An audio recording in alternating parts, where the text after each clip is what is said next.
Hi, everybody. This is Dr. Randy Bach, and I'm here with Jeff Peel. You're going to love this guy. He's great speaker, eloquent, articulate, and with a wonderful Northern Ireland accent.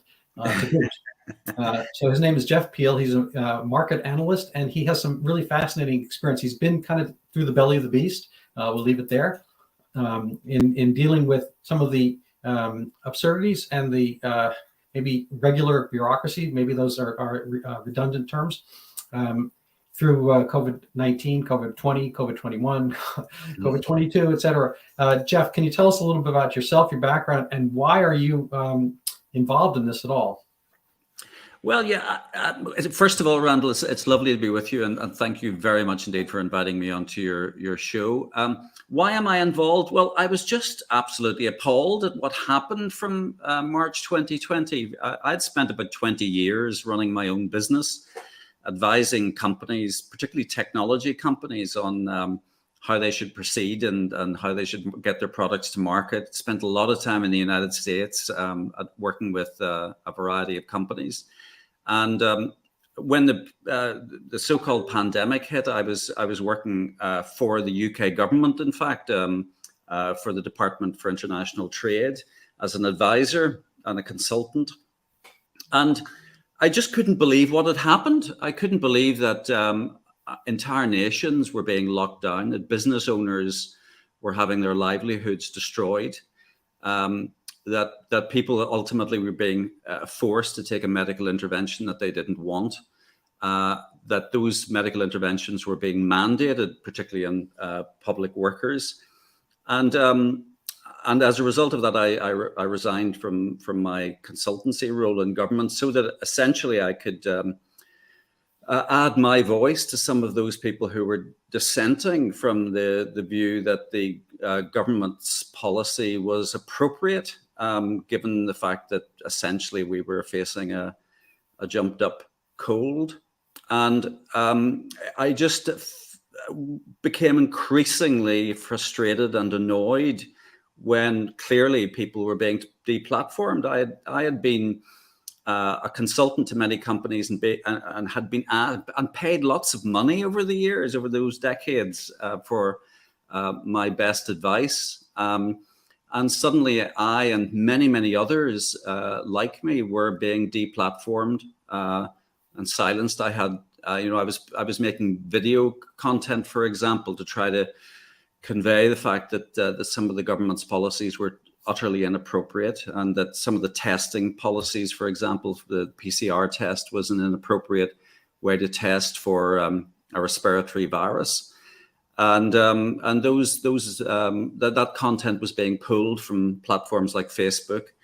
It was clear that Twitter was deplatforming certain individuals, many of whom I was working with and alongside, like Nick Hudson of Pandata in South Africa. And I sort of fell into this whole world. I was a sort of commoner garden businessman trying to make a living, and then found myself essentially becoming a sort of putative freedom fighter. No, it's a fact. The people in the resistance. I mean, I've been calling it the COVID resistance. With that, flair for potentially slightly aggrandized, the French resistance and so forth. After the war, everyone was a resistance fighter. Nobody was a collaborator and so forth. Yeah, absolutely. But that was before social media and before web archives. So I've been taking names, and I'm not ready to quite go on a victory tour, but it seems that let's be frank, we were right.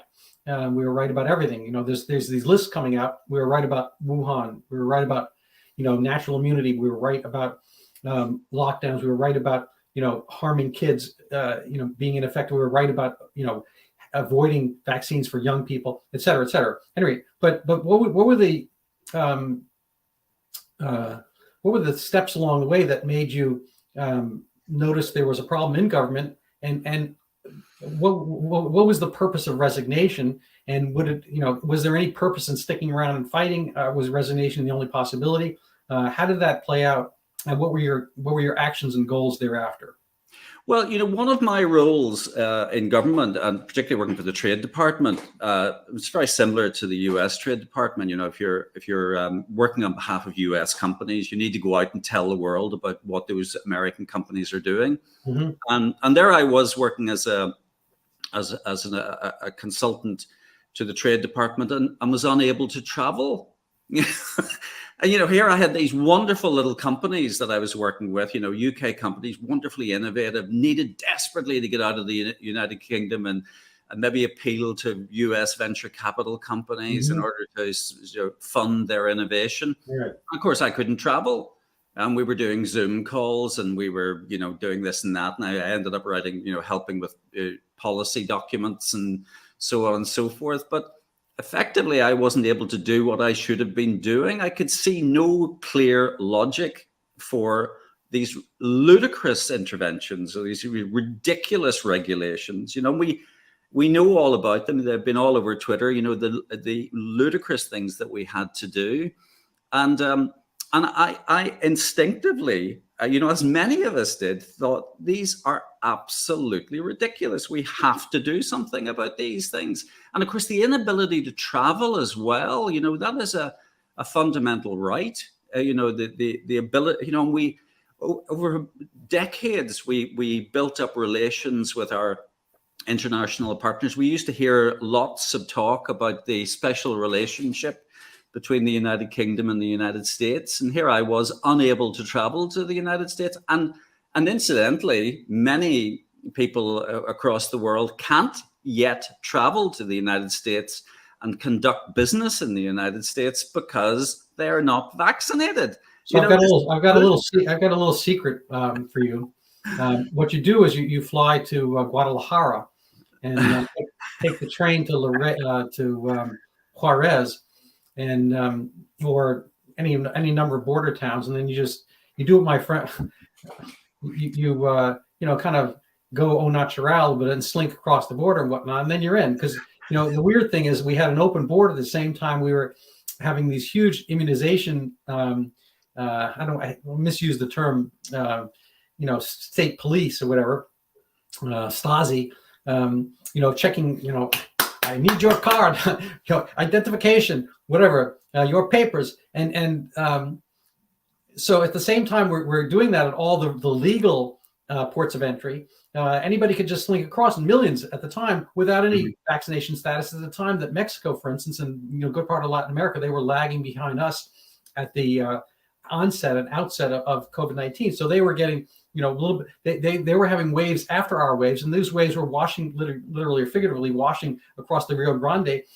to our shores with no circumspection, no surveillance, and no surcease. And it was just like, so it was kind of this unequal system. If you're part of the system and you have names and you have to go places officially and you fly on real airlines, you're treated more poorly than people who are just kind of shuffling across the border with, ostensibly pseudonyms and no papers. Anyway, I apologize for that digression. No, it's right. And I think it's clear that the United States is an outlier. The fact that this is still in place. And of course, surely the UK Foreign Secretary should have been insisting, or not just the UK Foreign Secretary, but the foreign secretaries of every nation should have been insisting that reciprocal arrangements be put in place from the United States. We've been allowing US visitors to visit the United Kingdom since the regulations were eased, well over a year ago, and yet these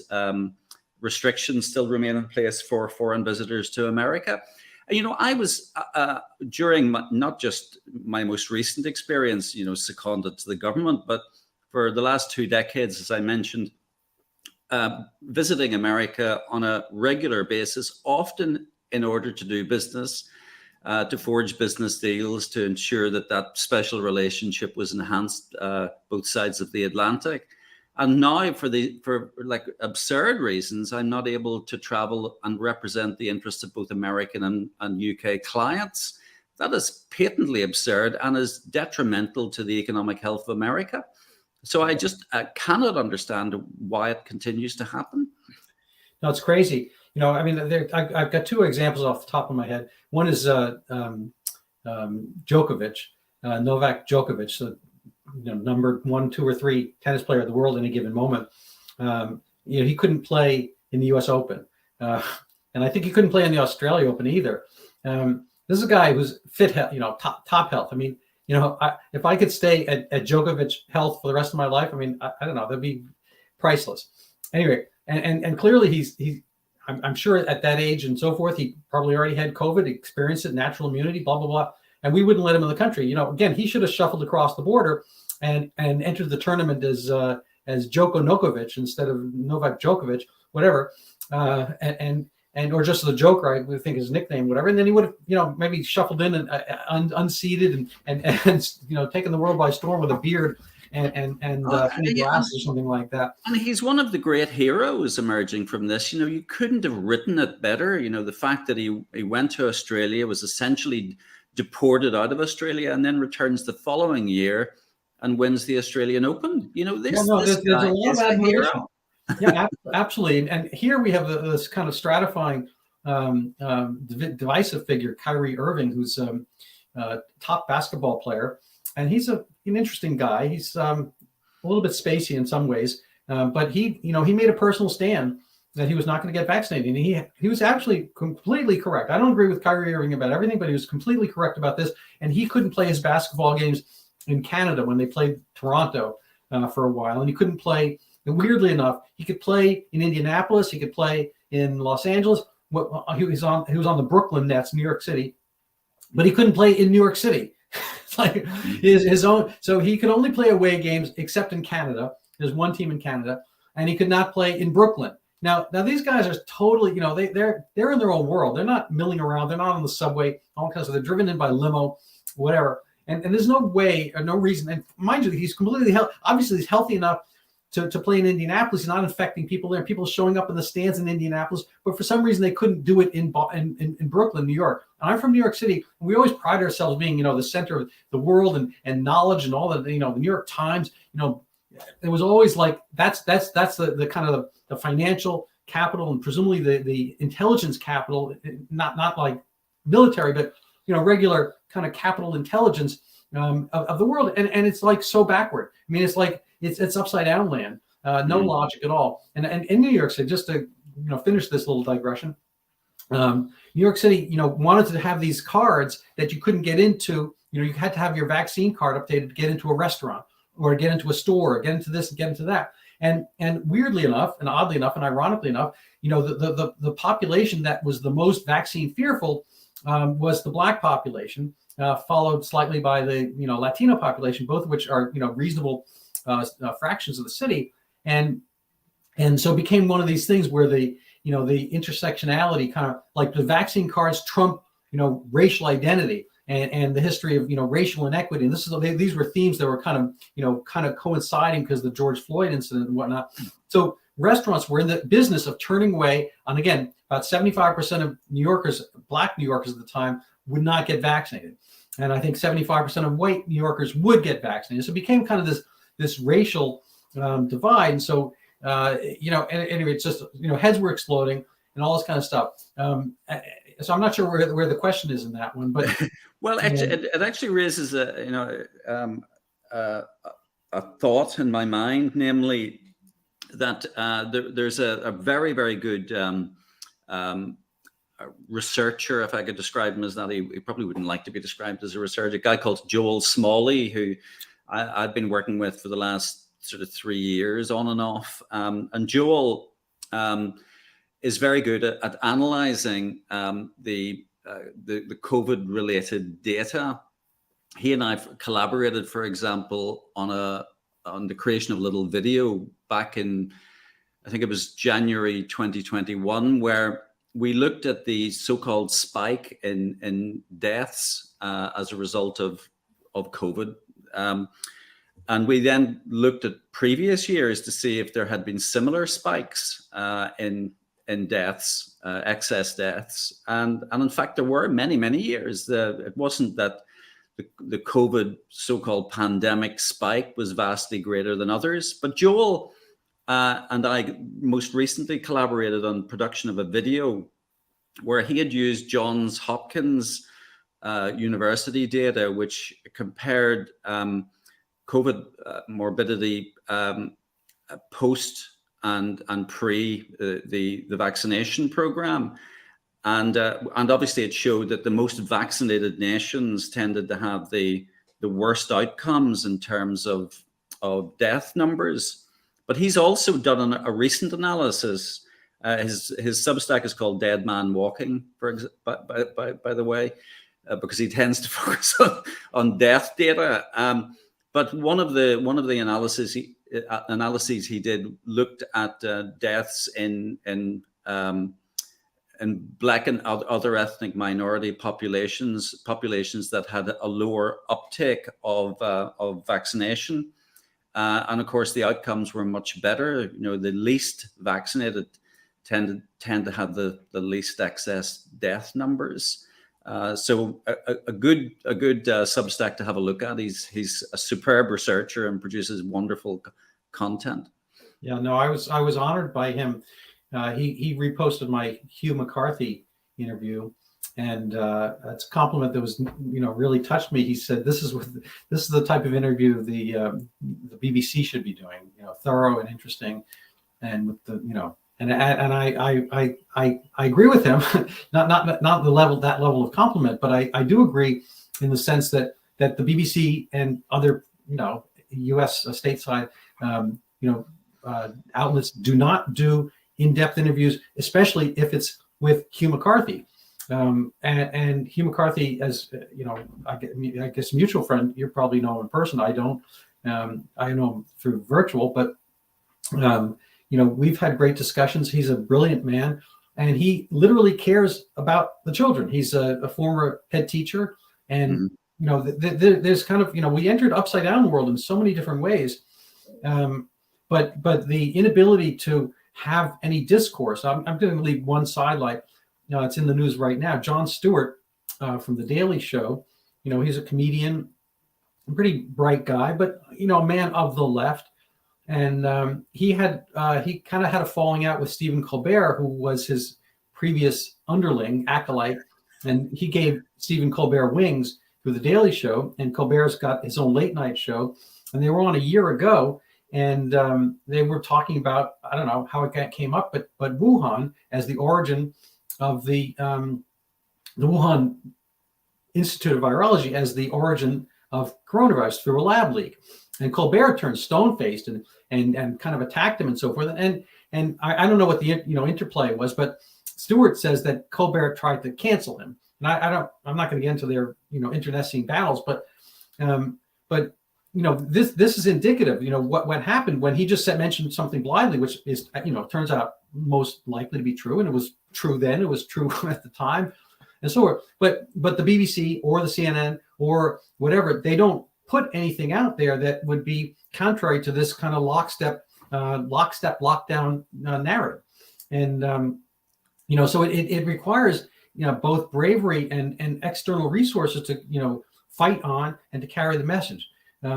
Hugh has been superb at that. He's tenacious, and and if people are watching this and haven't watched your Hugh McCarthy interview, they absolutely should. I met him kind of indirectly because he had been on a BBC radio program. He was invited in, obviously at that stage it was in the middle of COVID, so I think he was phoning in via Zoom or whatever onto the program as an invited guest, as an expert guest on this phone-in program to talk about the interventions and the effect that they were having on children. And his particular focus is on masking children. And, at the time in the United Kingdom, children were required to wear masks, even in classrooms and en route to schools, and if they were traveling on public transport. And Hugh was in the studio and was explaining to the interviewer that this was disgraceful, that, and particularly for children who had perhaps learning difficulties or had, or maybe suffered from deafness, they were attempting to lip read it and so on, but also really just for the rest of the class, that person-to-person interaction, non-verbal communications were lost, obviously, if both teacher and children were masked.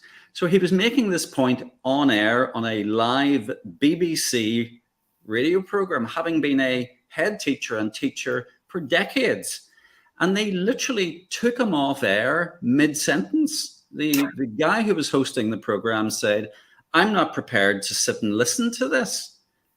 And I was in London at the time on business, and somebody sent me a link to the interview, and I listened to it and was absolutely astonished. And so I contacted Hugh and asked him if he would come up and do an interview, really just to give him an opportunity to say what he was going to say had he not been taken off air.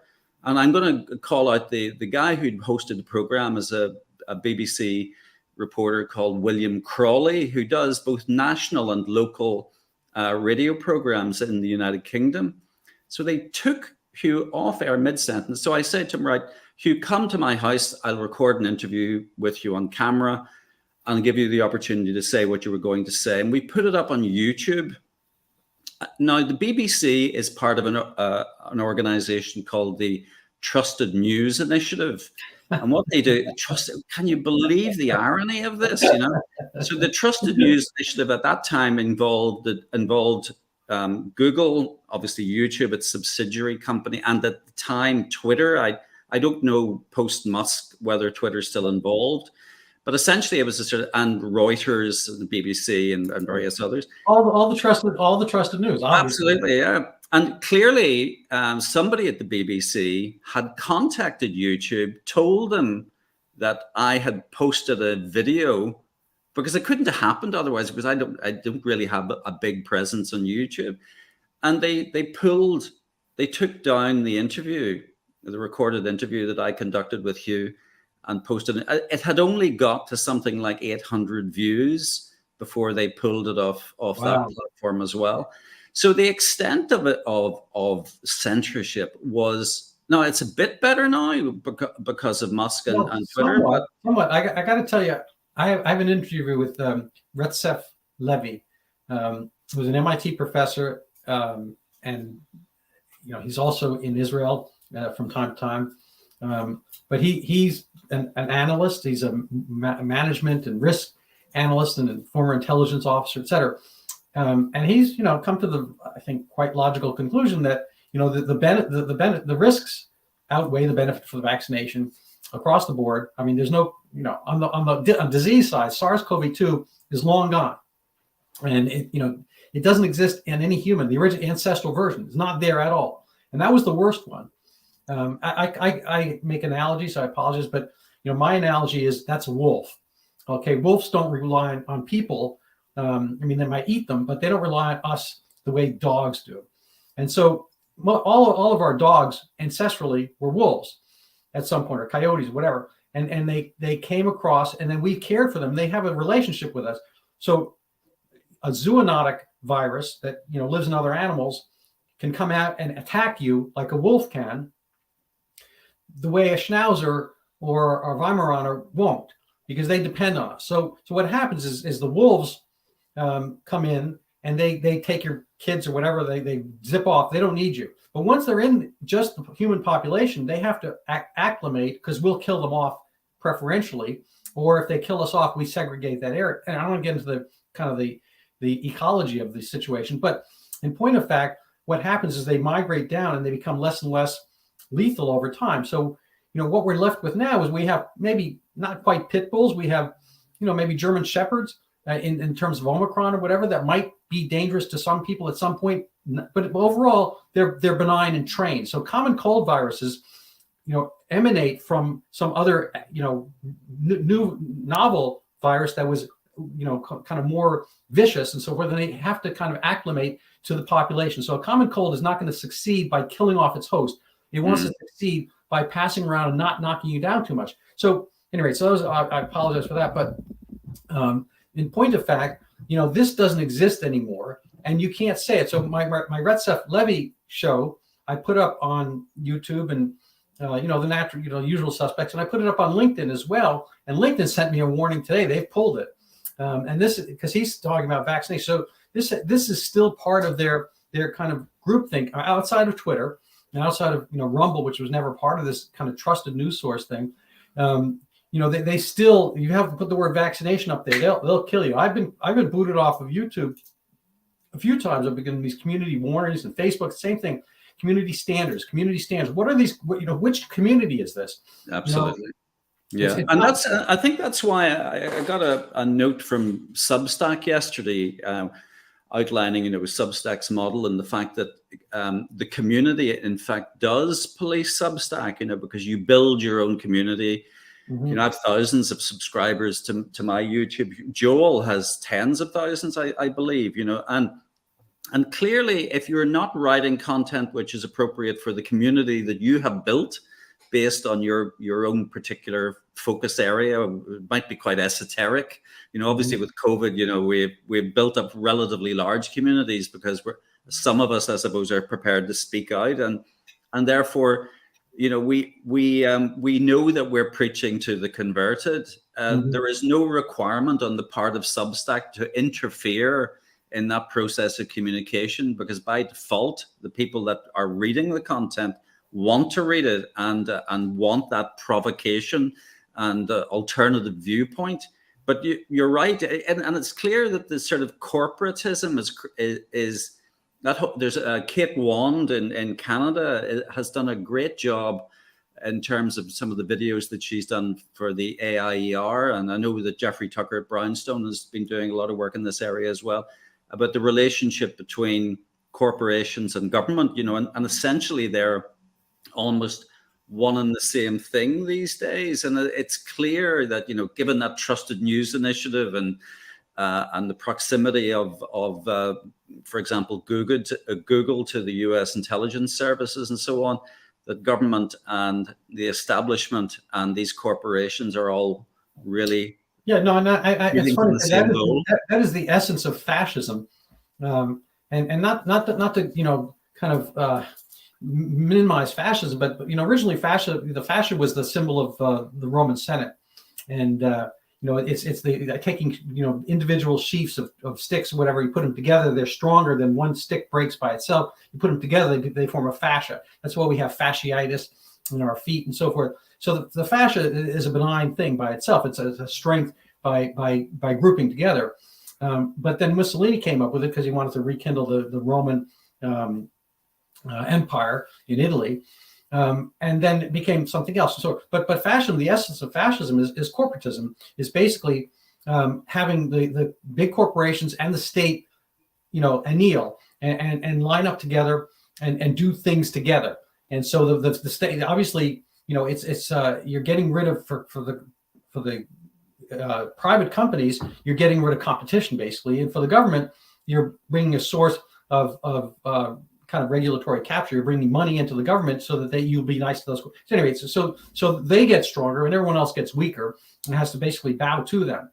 And that is the essence of fascism. When we hear about Antifa, which is theoretically anti-fascist, they're not really going against this aspect. And what we've seen, again, from kind of the left, historically, it was supposed to be question of authority, but when they got to be the authority, it's no longer, there's no more questions. Yeah, you're absolutely right. And we're seeing the same thing here happening in the UK at the minute. There's a lot of public sector trade union activity, that despite the fact that many of these public sector workers are, essentially guaranteed a job for life, they're all clamoring, for wage increases, and so that they can pay their massively increased gas and electricity bills. But meanwhile, there was an announcement today on the BBC that up to 2,000 pubs across the United Kingdom are about to close.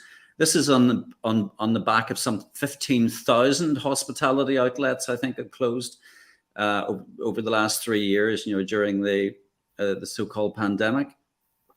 So the private sector, individual small businesses, family businesses have all been going to the wall. And meanwhile, the trade unions are getting closer and closer to big government and corporations, and really feeding again from the same trough. So suddenly the whole left-right dynamic in politics has gone away, and it's very much a case of the individual versus big state, big unions, big corporations. And you're right, it does very much feel like the kind of neo-fascism arising from coronavirus. And of course, emerging from coronavirus, we're seeing, net zero arguments. The Ukraine conflict is beginning to feel very much like it's a conflict orchestrated by the arms manufacturers, and it all seems to emanate from this sort of centralized, corporatized, big government center of control. Yeah.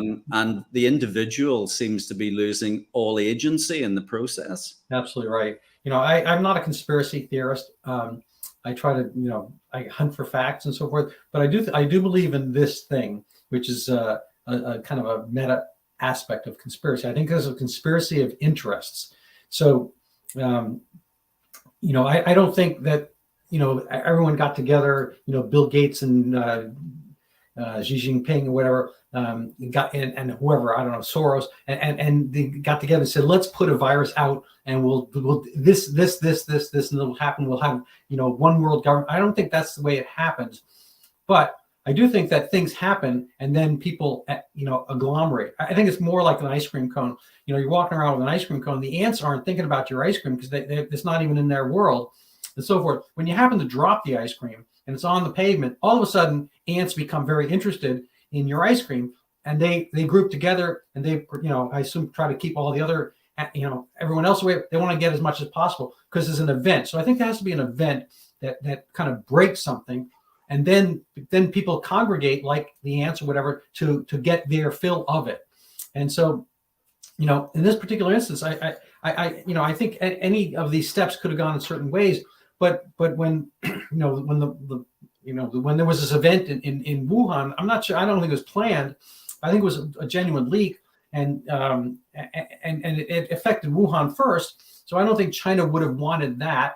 But once that happened, then there were, WHO kind of folded in China's way, minimized it and so forth. And then it so-called, it just happened to happen in Italy, which is an aged population, Bergamo, whatnot. And then it happened in New York City, in Queens, which is the most polyglot place on earth. Yeah. And people don't necessarily, kind of communicate with each other as well as they might. And they're in subways and they're in elevators and all this kind of stuff. So it happened in the most densely, polyglot part of New York, of the United States first, and people saw kind of the worst things first, and happened in one of the oldest, demographics in Europe, which is an old demographic to begin with, and so I think there were just a kind of few coin tosses that went the wrong way, and then, and I do think there was this kind of, then it became this conspiracy interest of people who wanted this thing to kind of carry on and build up steam for their own power. I think you're right. I don't even think, it may well be that, the lab leak theory is obviously becoming, and particularly with the Senate subcommittee on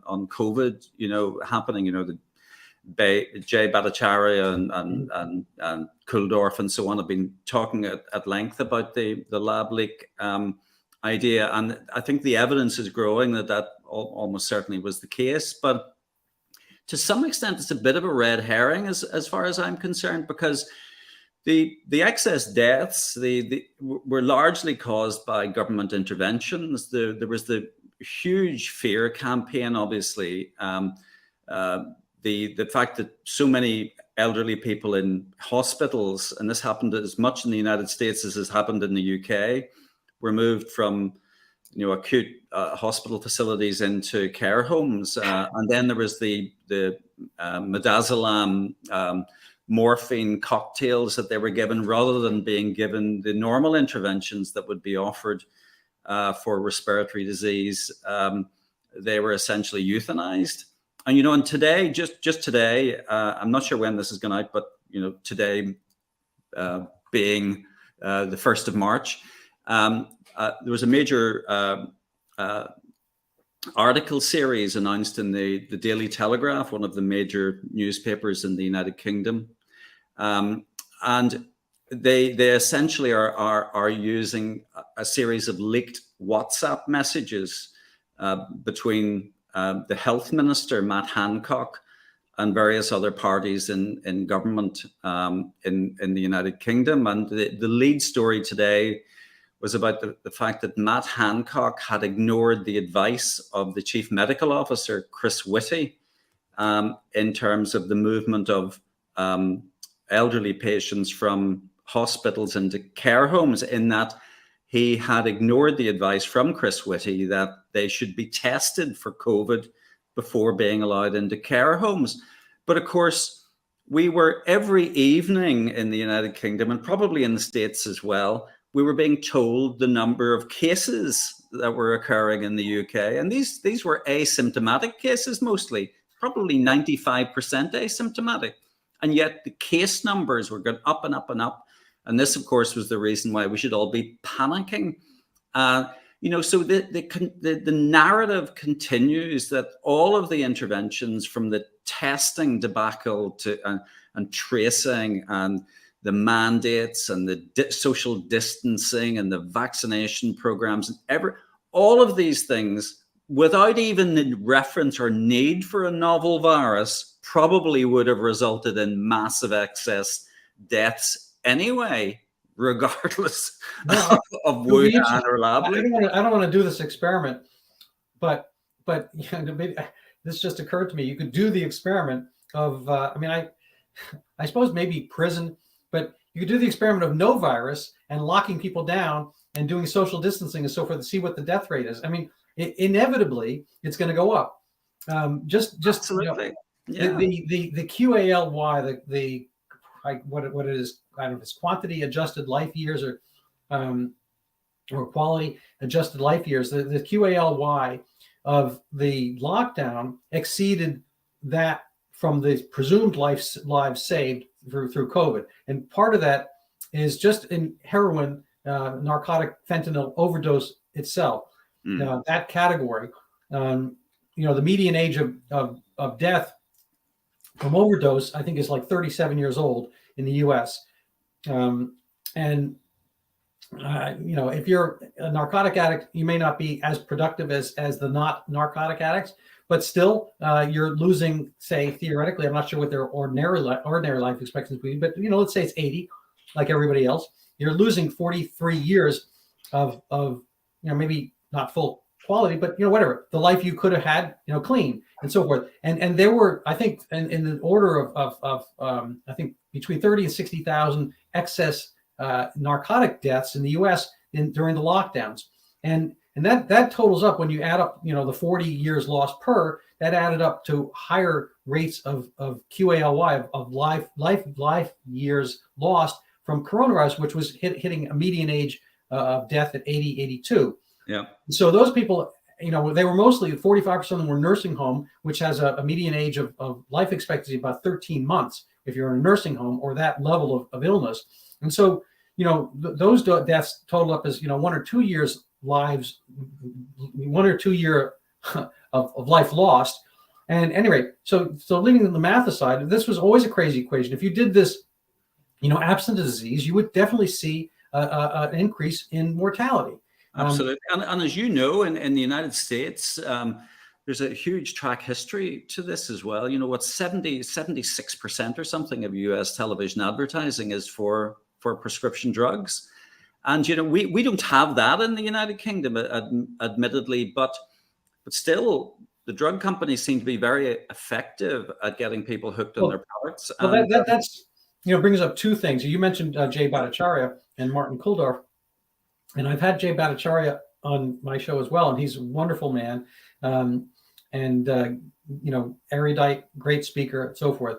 But there was this recent Project Veritas video, the Pfizer video, which has been expunged and so forth. You couldn't play it anywhere; it was never shown on the news and whatnot. But between the Collins Fauci emails about Dr. Bhattacharya and Martin Kulldorff and Gupta in the UK, they wanted to expel them. They wanted to kick them out of the public square, and they wanted to have the community standards. They were basically putting out a kind of a Goebbels-like governmental misinformation campaign, a smear campaign on them. And the question, it brings up the question why.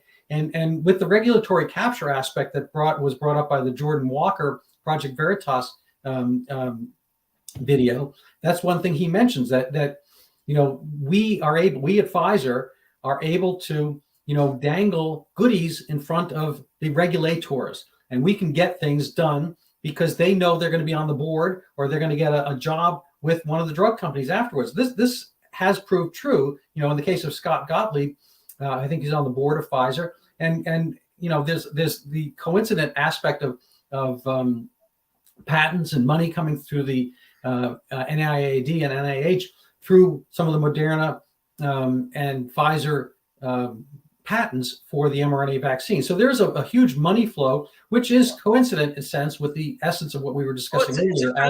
Yeah, and life-changing amounts of money, a gargantuan amounts of money. On the newera.uk, my Substack, I wrote an article about the Moderna IPO, even just and of course the timing was very convenient, wasn't it? You had them working on mRNA vaccines, and then the lead, I'm working so closely with the US government on the COVID vaccine, essentially having the research and development undertaken, and then the IPO and etc. And people made vast amounts of money, and of course, it may well be that certain parties in government made fortunes from that, and we're yet to hear the full detail. I'll leave it at that. Yeah, I'll leave it at that as well. But did you see the Woody Harrelson clip from Saturday Night Live? I did indeed. And it was beautifully slipped in, wasn't it? It was just sort of pushed in there very gently. Well, I don't think they were expecting it from him, because he's kind of a leftist, and I mean he's I think what he calls a hillbilly communist or something like that. So I think his roots are Middle America someplace. But he's a skeptical guy for whatever reason, and he gives for people who haven't seen it, they should go check it out. It's easier to see it. But what if you locked what if drug cartels locked you up for a year until you bought the drug? Well, fine. This is exactly the situation people were put in. They couldn't have any of the other normal aspects of treatment during the lockdown year. It was all shut down. And again, I don't know if ivermectin HCQ work. I think ivermectin is more likely to. I think there's better evidence for it, and very likely it does some palliative aspects. And the call to action, though, you had these absurd, particularly aimed at younger people who clearly weren't worried about COVID. They weren't, even if they got it, they wouldn't really suffer any ill effects, and children as well. But the calls to action, get your vaccine, not because, it's really, really important that you get this because it'll save you, from this terrible disease. No. Get your vaccine so that you can travel, so that you can go to clubs, so that you can go to raves, so that you can maybe get a free burger. Yeah, no, it's crazy. No, and it worked. It worked. I mean, there's an old poster. The beatings will continue until morale improves. Mm.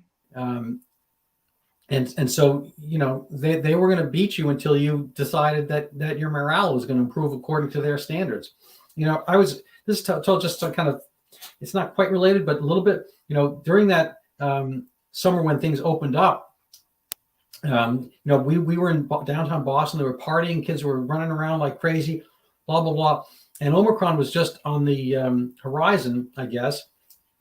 But Rochelle Walensky, who's the current CDC head, she was actually being grilled by the Washington Post about a year ago about all the problems with the CDC, and she was saying that they said lockdowns and no lockdowns, that they were wavering back and forth without the science, and they said, well, at least Rochelle Walensky had a reason for putting lockdowns or masking, excuse me, not lockdowns, but putting masking back in place. And that was a study on Provincetown with no masking, and there was a big outbreak of Omicron. And I guess that was probably late 2021.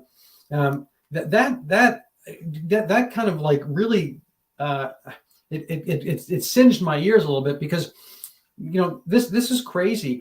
That Omicron is like I was saying with the wolves and the schnauzers, Omicron's a schnauzer, and guys in Provincetown, they do a lot of funky stuff, and they're close at very interesting junctures and so forth. So there's going to be a spread of an illness. But the question was what she took was a thing that showed there were a lot of cases, as you mentioned, of Omicron after this Provincetown when things were loosened up and so forth. And it's like, well, I'm not positive it was Omicron. It might have been Delta or whatever. But one of the strains that was a lesser, it wasn't the wolf variety, and people, nobody died from this, and so they all got sick and they got sniffles and whatnot. Which, okay, fine. But then she puts masks on the entire country from looking at something that happens in Provincetown. And I don't need to tell people that Provincetown is not the United States. It's an unusual place. Look it up and so forth. A lot of things happen on a kind of speeded up basis that don't happen in Omaha, for instance. Or it might happen in Omaha, but not as frequently. And so this was always a misapplication. It's really looking for something. It's kind of the princess and the pea. If you're looking for something to bother you, you'll find it. And we have a lot of, you have your own problem with princesses over there.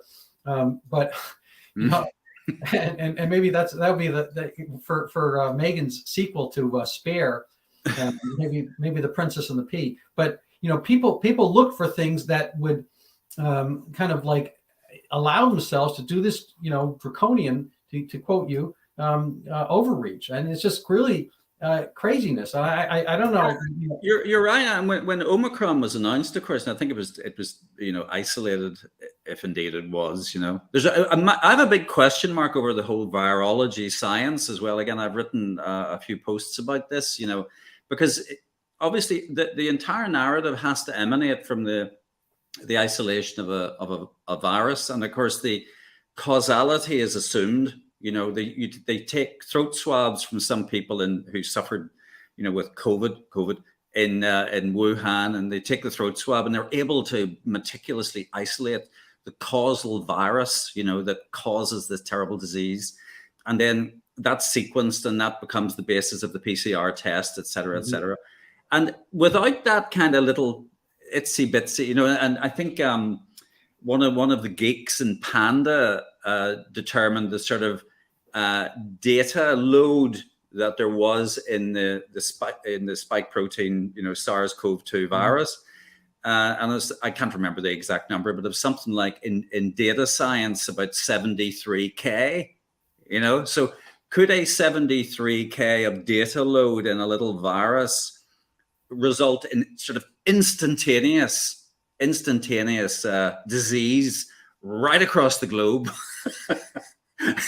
The biggest ever pandemic we've seen in human history, or whatever it was described as. Right. So but assuming that this is the case, that we can isolate the virus and say definitively that this is the cause of the disease. Omicron was isolated in South Africa, and it was described by the researcher who had isolated it as being very, very mild, bit like a cold. And yet everybody ran around like headless chickens. Instead of saying, this is good, might result in immediate herd immunity if it spreads like Delta. But no, instead, we all have to get masked up again. We all have to get locked down again. We all have to do all this nonsense again. I wrote an article in the Daily Skeptic, which I think is a great article. It's something that nobody wrote. Randall, I'm sure it is. I'll read. Omicron is not a lineal descendant of SARS-CoV-2. So the alpha, beta, et cetera, delta, kappa, all these lambda versions, the variants of concern, the VOC from SARS-CoV-2, those were basically, descendants. They were children, grandchildren, nieces, whatever. They were all from SARS-CoV-2, ostensibly, genomically. But Omicron is not. There have always been coronaviruses. As long as humans have been around and other animals, there have been coronaviruses. And coronavirus is the second leading named cause of common cold in 1999, in the before times.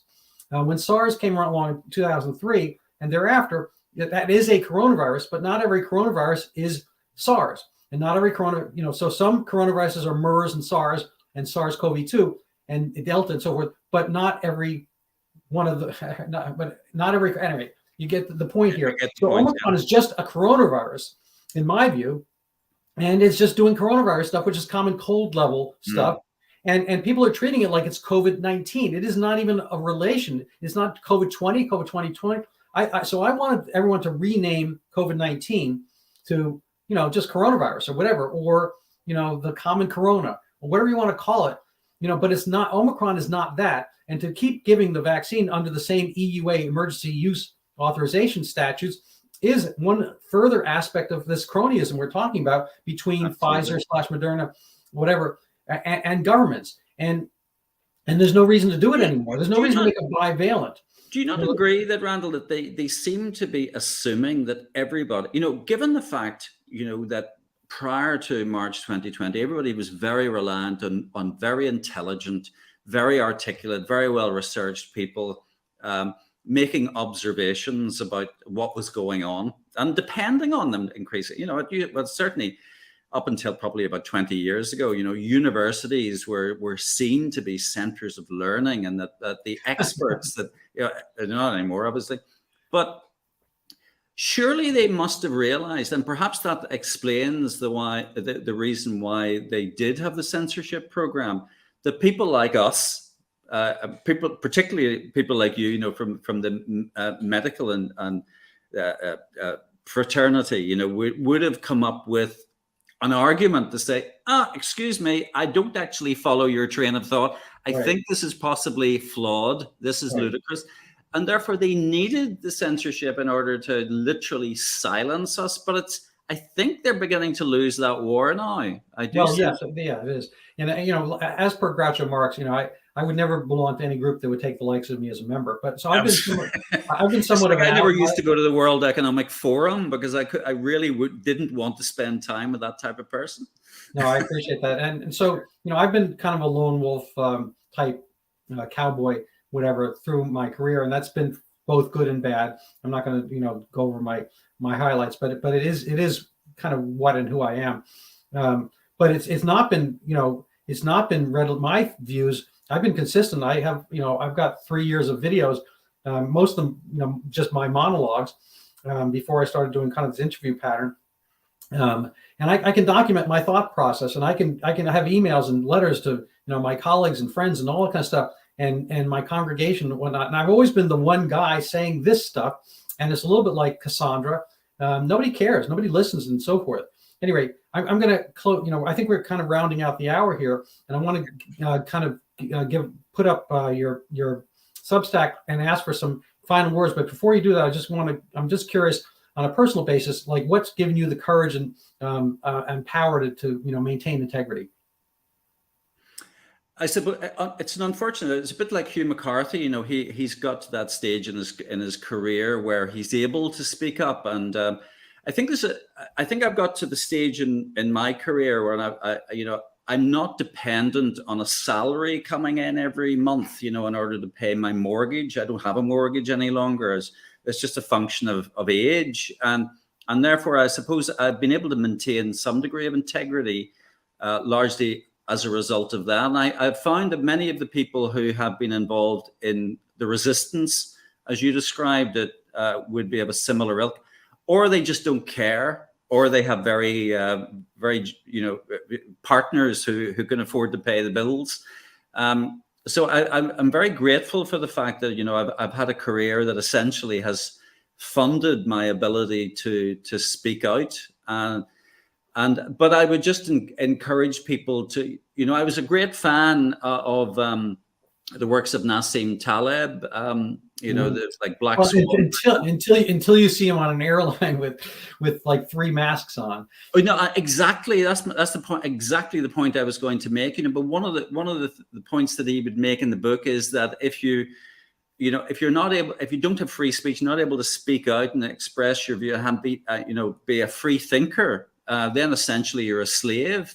And of course, then he goes and kind of capitulates and gets all. Well, he didn't just a little embarrassed. So I'm okay with his capitulating. What I'm not okay with is his screaming at everybody else who's not capitulating. I know he can be utterly arrogant, and I didn't expect we arrogant people don't appreciate that. No, I totally. But the point he does make well is, that we have to be able to identify black swan events as well and determine which are genuine black swan events. Yeah. Was COVID-19 a black swan event, or was it something else? Was it something made to appear to be black swan to frighten the bejesus out of us? This is my swirl of conspiracy of interest, and I'm going to segue that into to our mutual self promotions. So I'm going to just show for all the people at home the New Era. This is the newera.uk. I recommend you check it out. You'll get Jeffrey Peel or Jeff Peel. Yeah, just one hint that because it's on Substack, it's www.thenewera.uk. Okay. For some reason, if you don't put the dub in with Substack, it doesn't seem to work. But yeah. And there's a lot of stuff there. A lot of interview. Like I've interviewed, people like Naomi Wolf and Jeffrey Parker, and wow. And there's a lot of long form content. And as I said, the before and after video I would recommend watching, which is the one I referred to earlier, that was based on the COVID deaths before and after the vaccination across 190 countries, based on the Johns Hopkins University data set that I worked with Joel Smalley on. So I'd recommend that one. Right, absolutely. So I'm going to let you link those as we put this up on Twitter and so forth. My own, let's see, I try to do my own self-promotion here. Where did it go? Oh, here we go. So I have a book, Overturning Zika, the Pandemic That Never Was. You can find it on Amazon. I think the price just went down. So you can save a few bucks by buying it now. So this is Zika. People might forget it was 2015-16 Brazil. Microcephaly from mosquito bite, virus called Zika, which is really a version of dengue. That's my name up there. That's a picture of me in the morning. Anyway, I think people will find some interesting analogies and so forth of what happened there. A lot of the same characters. You got your Dr. Fauci, you got your CDC, you got your WHO, and all this stuff. And people jumped on the conspiracy of interest theme is coincident with that. That I don't think anybody wants children to have microcephaly, but once it was there as a potential or as a conjecture, it got mushroomed into fact by trusted sources and so forth, because it coincided with an interest to overturn Latin American, Brazil abortion constraints. And so the left really just went nuts over the judicial system and so forth to get emergency abortion approved, and a lot of money and interest came along for this cause. That's a secondary aspect to it, but at the base of it, there was very little science, and in the tumult and a panic, alternative voices haven't been heard. And in the aftermath, there's been so much money devoted, billions of dollars towards Zika microcephaly, that nobody in the establishment wants to cut their own research funding off. So a lot of things coincide with this, and there's going to be a vaccine as well, and God knows whether it'll be mandated for 1 billion young families throughout the tropics, and there are a lot of them, and they all still working under the belief that Zika microcephaly is a real correlation. Anyway, I'm going to cut it off at that. Any last words, Jeff? No, it's just been a pleasure talking to a like-minded person, Randall, and continue doing all the wonderful things you're doing. And I appreciate that. It's vice versa. I've got to make it to Belfast sooner. Yeah, please do. Yeah, and I'd love to have this again. So I have an open invitation for you anytime, because you're a joy to listen to. Oh, you're very kind. It's been a pleasure. All right. So thank you very much. You can hang around for a second. We're going to say goodbye to everybody else.